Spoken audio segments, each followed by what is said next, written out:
The Boy in the Striped Pajamas, Chapter 7. How Mother Took Credit for Something That She Hadn't Done. Several weeks after Bruno arrived at Outwith with his family, and with no prospect of a visit on the horizon from either Carl or Daniel or Martin, he decided that he'd better start to find some way to entertain himself, or he would slowly go mad. Bruno had only known one person whom he considered to be mad, and that was Herr Roller, a man of about the same age as father, who lived round the corner from him back at the old house in Berlin. He was often seen walking up and down the street at all hours of the day or night, having terrible arguments with himself. Sometimes, in the middle of these arguments, the dispute would get out of hand, and he would try to punch the shadow he was throwing up against the wall. From time to time he fought so hard that he banged his fists against the brickwork, and they bled, and then he would fall onto his knees and start crying loudly and slapping his hands against his head. On a few occasions, Bruno had heard him using those words that he wasn't allowed to use, and when he did this, Bruno had to stop himself from giggling. You shouldn't laugh at poor Air Roller, Mother had told him one afternoon when he'd related the story of his latest escapade. You have no idea what he's been through in his life. He's crazy, Bruno said, twirling a finger in circles around the side of his head and whistling to indicate just how crazy he thought he was. He went up to a cat on the street the other day and invited her over for afternoon tea.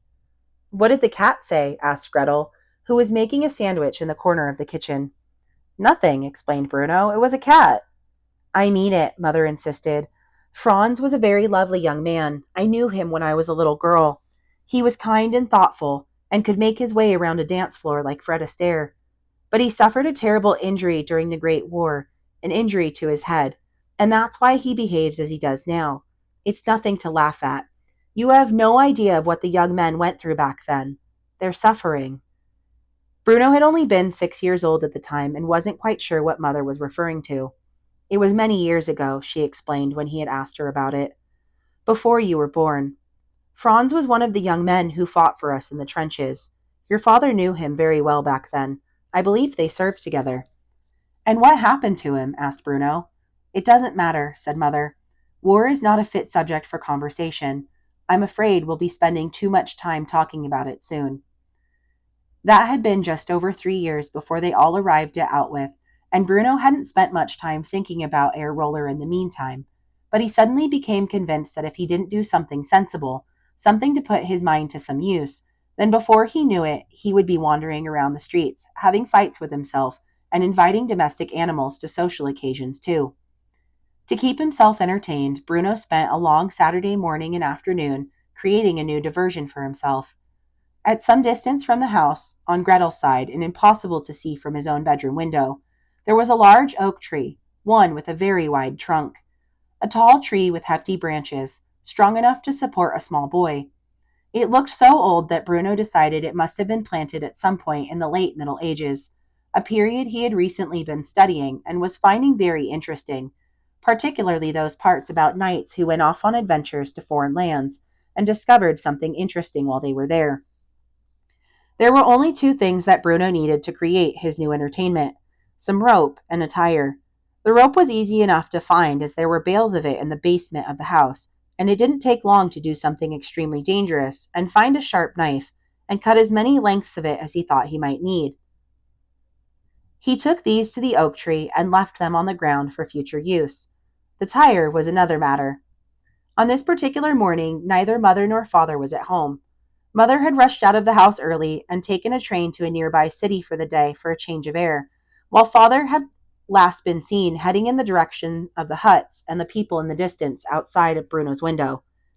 But as usual, there were many soldiers' trucks and jeeps parked near the house, and while he knew it would be impossible to steal a tire off any of them, there was always the possibility that he could find a spare one somewhere.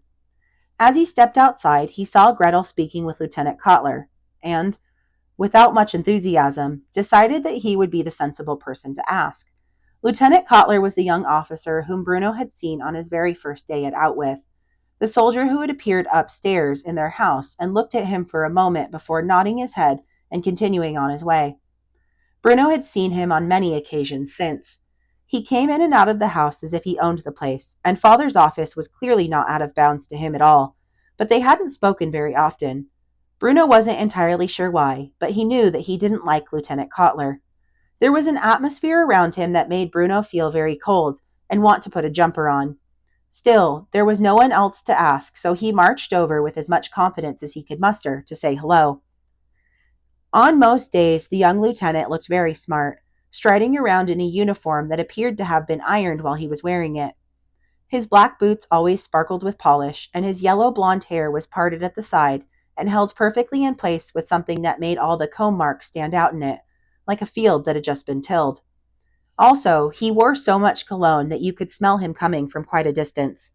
Bruno had learned not to stand downwind of him, or he would risk fainting away. On this particular day, however, since it was a Saturday morning and was so sunny, he was not so perfectly groomed. Instead, he was wearing a white vest over his trousers, and his hair flopped down over his forehead in exhaustion. His arms were surprisingly tanned, and he had the kind of muscles that Bruno wished he had himself. He looked so much younger today that Bruno was surprised. In fact, he reminded him of the big boys at school, the ones he always steered clear of. Lieutenant Kotler was deep in conversation with Gretel, and whatever he was saying must have been terribly funny, because she was laughing loudly and twirling her hair around her fingers into ringlets. "Hello," said Bruno as he approached them, and Gretel looked at him irritably. "What do you want?" she asked. "I don't want anything," snapped Bruno, glaring at her. "I just came over to say hello." "You'll have to forgive my younger brother, Kurt," said Gretel to Lieutenant Kotler. "He's only 9, you know." "Good morning, little man," said Kotler, reaching out and, quite appallingly, ruffling his hand through Bruno's hair, a gesture that made Bruno want to push him to the ground and jump up and down on his head. "And what has you up and about so early on a Saturday morning?" "It's hardly early," said Bruno. "It's almost 10 o'clock." Lieutenant Kotler shrugged his shoulders. "When I was your age, my mother couldn't get me out of bed until lunchtime. She said I would never grow up to be big and strong if I slept my life away." "Well, she was quite wrong there, wasn't she?" simpered Gretel. Bruno stared at her with distaste. She was putting on a silly voice that made her sound as if she hadn't a thought in her head. There was nothing Bruno wanted to do more than to walk away from the two of them and have nothing to do with whatever they were discussing, but he had no choice but to put his best interest first and ask Lieutenant Kotler for the unthinkable. A favor. "I wondered if I could ask you a favor," said Bruno. "You can ask," said Lieutenant Kotler, which made Gretel laugh again, even though it was not particularly funny. "I wondered whether there were any spare tires around," Bruno continued. "From one of the jeeps, perhaps, or a truck, one that you're not using." "The only spare tire I have seen around here recently belongs to Sergeant Hofsnyder, and he carries it around his waist," said Lieutenant Kotler, his lips forming into something that resembled a smile. This didn't make any sense at all to Bruno, but it entertained Gretel so much that she appeared to start dancing on the spot. "Well, is he using it?" asked Bruno. "Sergeant Hofsnyder?" asked Lieutenant Kotler. "Yes, I'm afraid so. He's very attached to his spare tire." "Stop it, Kurt," said Gretel, drying her eyes. "He doesn't understand you. He's only 9. "Oh, will you be quiet, please?" shouted Bruno, staring at his sister in irritation. It was bad enough having to come out here and ask for a favor from Lieutenant Kotler, but it only made things worse that his own sister teased him all the way through it. "You're only 12 anyway," he added, "so stop pretending to be older than you are." "I'm nearly 13, Kurt," she snapped. Her laughter stopped now, her face frozen in horror. "I'll be 13 in a couple of weeks' time, a teenager, just like you." Lieutenant Kotler smiled and nodded his head, but said nothing. Bruno stared at him. If it had been any other adult standing in front of him, he would have rolled his eyes to suggest that they both knew that girls were silly, and sisters utterly ridiculous. But this wasn't any other adult. This was Lieutenant Kotler. "Anyway," said Bruno, ignoring the look of anger that Gretel was directing towards him, "other than that one, is there anywhere else I could find a spare tire?" "Of course," said Lieutenant Kotler, who had stopped smiling now and seemed suddenly bored with the entire thing. "But what do you want it for, anyway?" "I thought I'd make a swing," said Bruno. "You know, with a tire and some rope on the branches of a tree." "Indeed," said Lieutenant Kotler, nodding his head wisely as if such things were only distant memories to him now, despite the fact that he was, as Gretel had pointed out, no more than a teenager himself. "Yes, I made many swings myself when I was a child. My friends and I had many happy afternoons together playing on them." Bruno felt astonished that he could have anything in common with him, and even more surprised to learn that Lieutenant Kotler had ever had friends. "So what do you think?" he asked. Are there any around? Lieutenant Cotler stared at him and seemed to be considering it, as if he wasn't sure whether he was going to give him a straight answer or try to irritate him as he usually did. Then he caught sight of Pavel, the old man who came every afternoon to help peel the vegetables in the kitchen for dinner before putting on his white jacket and serving at the table, heading towards the house, and this seemed to make his mind up. Hey you, he shouted, then adding a word that Bruno did not understand. Come over here, you. He said the word again, and something about the harsh sound of it made Bruno look away and feel ashamed to be part of this at all. Pavel came towards them, and Kotler spoke to him insolently, despite the fact that he was young enough to be his grandson. Take this little man to the storage shed at the back of the main house. Lined up along a side wall are some old tires. He will select one, and you are to carry it wherever he asks you to. Is that understood? Pavel held his cap before him in his hands and nodded, which made his head bow even lower than it already was. Yes, sir, he said in a quiet voice, so quiet that he may not even have said it at all. And afterwards, when you return to the kitchen, make sure you wash your hands before touching any of the food, you filthy. Lieutenant Kotler repeated the word he had used twice already, and he spat a little as he spoke. Bruno glanced across at Gretel, who had been staring adoringly at the sunlight bouncing off Lieutenant Kotler's hair, but now, like her brother, looked a little uncomfortable. Neither of them had ever really spoken to Pavel before, but he was a very good waiter, and they, according to father, did not grow on trees. Off you go then, said Lieutenant Kotler, and Pavel turned and led the way towards the storage shed, followed by Bruno, who from time to time glanced back in the direction of his sister and the young soldier, and felt a great urge to go back there and pull Gretel away, despite the fact that she was annoying and self-centered and mean to him most of the time. That, after all, was her job. She was his sister, but he hated the idea of leaving her alone with a man like Lieutenant Kotler. There really was no other way to dress it up. He was just plain nasty. The accident took place a couple of hours later after Bruno had located a suitable tire, and Pavel had dragged it to the large oak tree on Gretel's side of the house.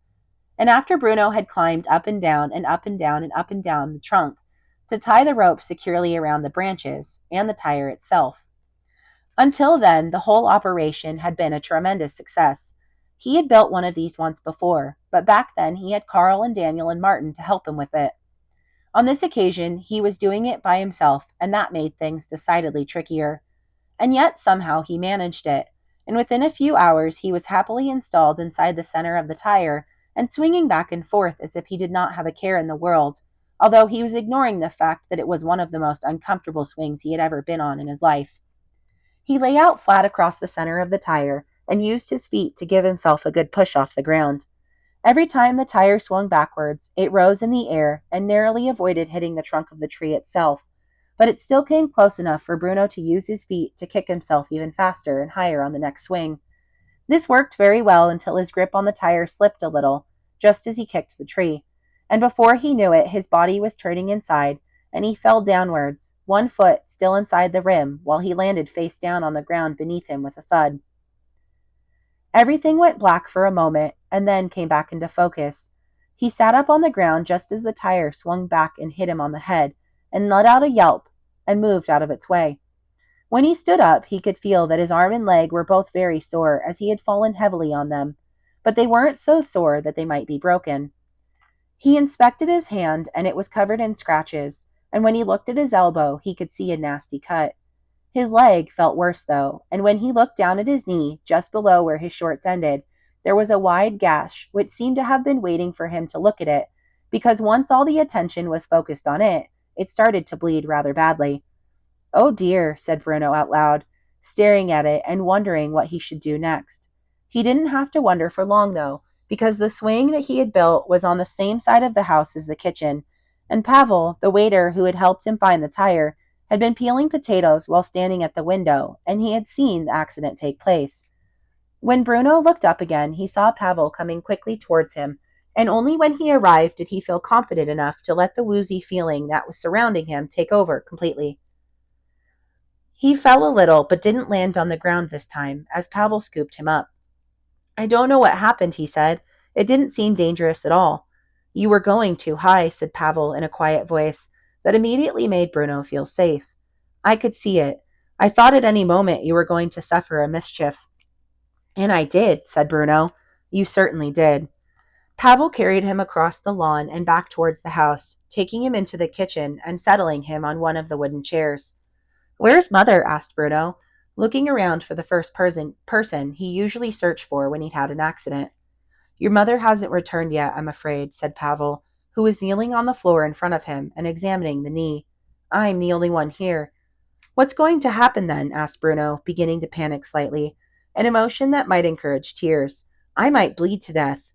Pavel gave a gentle laugh and shook his head. You're not going to bleed to death, he said, pulling a stool across and settling Bruno's leg on it. Don't move for a moment. There's a first aid box over here.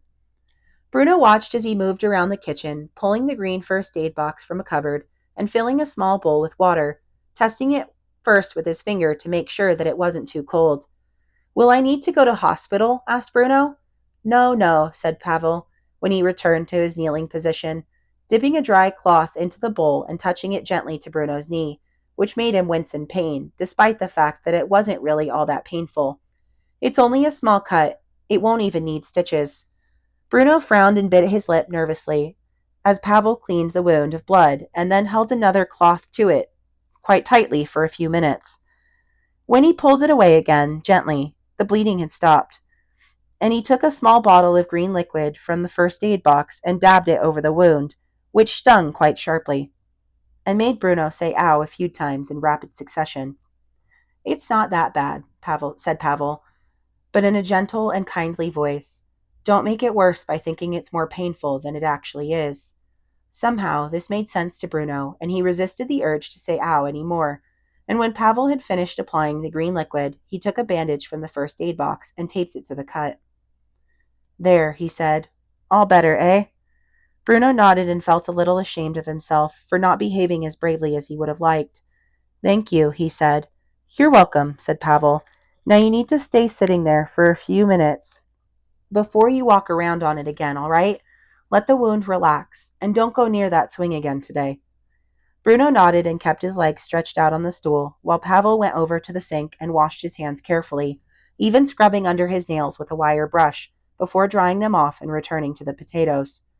Will you tell Mother what happened? Asked Bruno, who had spent the last few minutes wondering whether he would be viewed as a hero for suffering an accident or a villain for building a death trap. I think she'll see for herself, said Pavel, who took the carrots over to the table now and sat down opposite Bruno as he began to peel them onto an old newspaper. Yes, I suppose so, said Bruno. Perhaps she'll want to take me to a doctor. I don't think so, said Pavel quietly. You never know, said Bruno, who didn't want his accident to be dismissed quite so easily. It was, after all, quite the most exciting thing that had happened to him since arriving here. It could be worse than it seems. It's not, said Pavel, who barely seemed to be listening to what Bruno was saying. The carrots were taking up so much of his attention. Well, how do you know? Asked Bruno quickly, growing irritable now, despite the fact that this was the same man who had come out to pick him up off the ground and brought him in and taken care of him. You're not a doctor. Bruno Pavel stopped peeling the carrots for a moment and looked across the table at Bruno, his head held low, his eyes looking up as if he were wondering what to say to such a thing. He sighed and seemed to consider it for quite a long time before saying, Yes, I am. Bruno stared at him in surprise. This didn't make any sense to him. But you're a waiter, he said slowly, and you peel the vegetables for dinner. How can you be a doctor, too?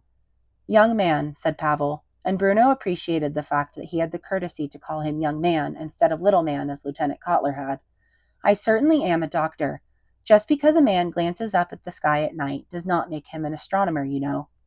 Bruno had no idea what Pavel meant, but something about what he had said made him look at him closely for the first time. He was quite a small man, and very skinny too, with long fingers and angular features. He was older than father, but younger than grandfather, which still meant he was quite old. And although Bruno had never laid eyes on him before coming to Outwith, something about his face made him believe that he had worn a beard in the past, but not anymore. But I don't understand, said Bruno, wanting to get to the bottom of this. If you're a doctor, then why are you waiting tables? Why aren't you working at a hospital somewhere? Pavel hesitated for a long time before answering, and while he did so, Bruno said nothing. He wasn't sure why but he felt the polite thing to do was to wait until Pavel was ready to speak. Before I came here, I practiced as a doctor, he said finally. Practiced? Asked Bruno, who was unfamiliar with the word. Weren't you any good then? Pavel smiled. I was very good, he said.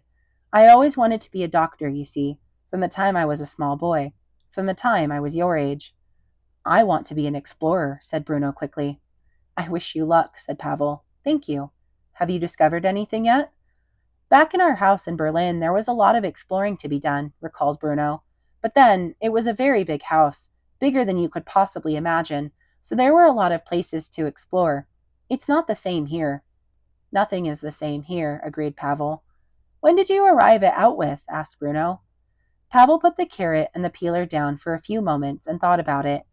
I think I've always been here, he said finally in a quiet voice. You grew up here? No, said Pavel, shaking his head. No, I didn't. But you just said... Before he could go on, Mother's voice could be heard outside. As soon as he heard her, Pavel jumped up quickly from his seat and returned to the sink with the carrots and the peeler and the newspaper full of peelings, and turned his back on Bruno, hanging his head low and not speaking again. What on earth happened to you? Asked Mother when she appeared in the kitchen, leaning down to examine the plaster which covered Bruno's cut. I made a swing, and then I fell off it, explained Bruno. And then the swing hit me on the head, and I nearly fainted. But Pavel came out and brought me in, and cleaned it all up and put a bandage on me, and it stung very badly, but I didn't cry. I didn't cry once, did I, Pavel? Pavel turned his body slightly in their direction, but didn't lift his head. The wound has been cleaned, he said quietly, not answering Bruno's question. There's nothing to worry about. Go to your room, Bruno, said Mother, who looked distinctly uncomfortable now. But don't argue with me. Go to your room, she insisted, and Bruno stepped off the chair, putting his weight on what he had decided to call his bad leg, and it hurt a little. He turned and left the room, but was still able to hear Mother saying thank you to Pavel as he walked towards the stairs. And this made Bruno happy, because surely it was obvious to everyone that if it hadn't been for him, he would have bled to death. He heard one last thing before going upstairs, and that was Mother's last line to the waiter who claimed to be a doctor. If the commandant asks, we'll say that I cleaned Bruno up. Which seemed terribly selfish to Bruno, and a way for Mother to take credit for something she hadn't done.